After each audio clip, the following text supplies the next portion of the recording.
It's easy to become numb to the numbers. New coronavirus cases in the thousands every day. New reported deaths hitting double digits every day.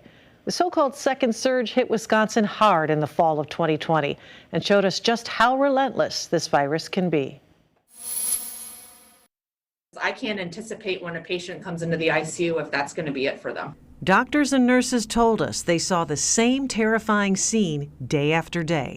And when you die of this, it's because your lungs are failing and it's like drowning in just blood and secretions. We obviously hoped this day wouldn't come, but unfortunately, Wisconsin is in a much different and more dire place today.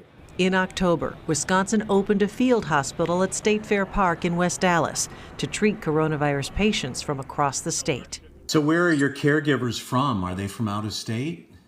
Some of them are, yes. Some of them are from North Carolina, Florida, Ohio. Some are here local Milwaukee. So they're all over the place. I mean, they're always in here and making sure you're okay. Amanda Best was one of the first State Fair Hospital patients brought in from the Fox Valley.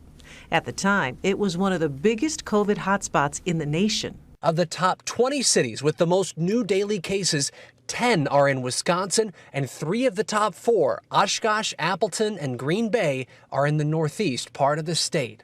The hospital capturing and sharing the video.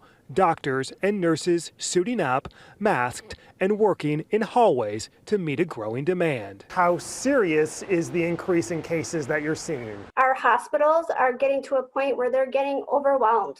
So if we don't do something now, we're going to be in serious trouble. Wisconsin set records for hospitalizations and daily COVID cases, only to break those same records day after day.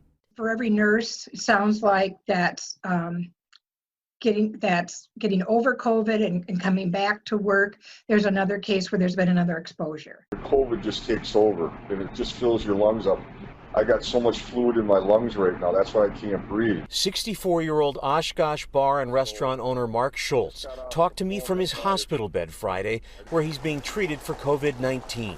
We found out about Mark through his video posts on YouTube. Hey, how's everybody doing? Coronavirus cases exploded to a new record in Wisconsin. The state added nearly 8,000 confirmed cases in 24 hours. That is the most in a single day. Looking back on these last 7 months, is there anything you would have done differently? The only thing we should have done is we should have pushed testing a lot harder, a lot stronger, a lot faster.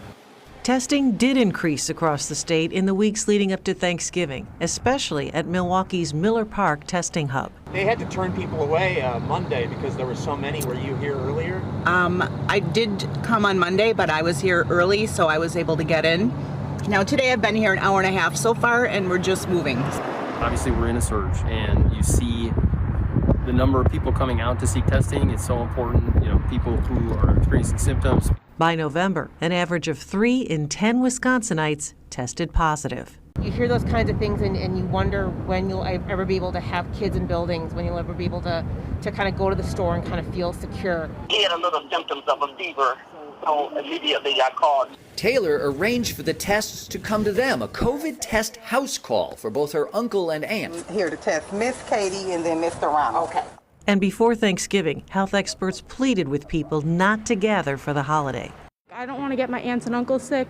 I don't want to get my parents sick. So if it's what has to be done, then, we'll stay away. You don't seem very nervous about it. Why not? It's the holidays. Why should it be? What does that mean? Just because the holidays, COVID doesn't exist? I mean, it exists, but, there's going to be a grump, or a grouch, or a Grinch. Keep going. By December, Wisconsin had recorded more than 4,000 deaths connected to COVID-19. Doctors referred to the death toll as a lagging indicator about the severity of the virus. They'd all been keeping her in their prayers and thoughts, and this was pretty devastating for them. Yeah, she was awesome. Sorry. The chief considers Kelly's death at 42 to be in the line of duty. We didn't see him depart, we didn't see him take his last breath, and I think that would have gave us a bit of peace. We don't know how he was or if he suffered. the fact that I could never talk to him again. Like, I just knew he was always there. He gives you like grandfather, dad energy. Like, he's just a good spirit. I came out of it, he didn't. And that's something I've lost. I've lost my partner. During a year of darkness, there is finally some light. The coronavirus vaccines point to a brighter future, offering hope for a return to what we all miss. That part of the story when we come back.